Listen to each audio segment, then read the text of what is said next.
Alden Richard update. Ang trending pa nga ang cat din sa Twitter, Alden Richard at Catherine Bernardo. Dahil sa post ng preview magazine, ito yung sabi ni Alden, whatever is happening between Kat and I really want it to be personal, you know.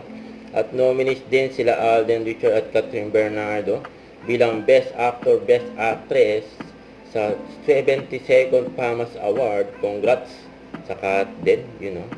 Tapos ito yung ganap ni Alden last night sa Ilagan City, Isabela.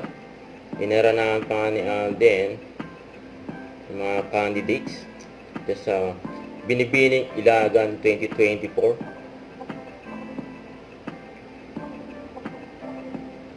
Ayan pa nga yung mga video ni Alden, highlights. Pinagkaguluhan pa nga si Alden dyan, no? Tapos ito naman yung grand opening sa business ng kapatid ni Alden na si Risa. Nagpunta dyan syempre, supported Kuya Alden. Ayan pa yung mga iba pang mga video ni Alden dyan. Kasama ang family Ferguson. Bagong business ng kapatid na si Risa. Kawi Coffee. Kabuyaw Branch. Sa Laguna. And dami pang tao nagpunta dyan. No? Okay.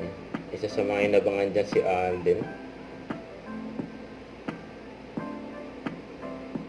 Ayan o, daming tao. Pinilahan, bagong bukas na coffee shop ni Risa, ang kapatid ni Alden.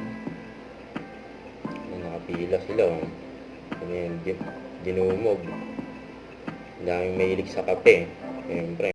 Huwag kalimutan mag-subscribe, click on notification bell for more update. Ito po ang Richard Reaction Vlog. Bye guys, thank you for watching.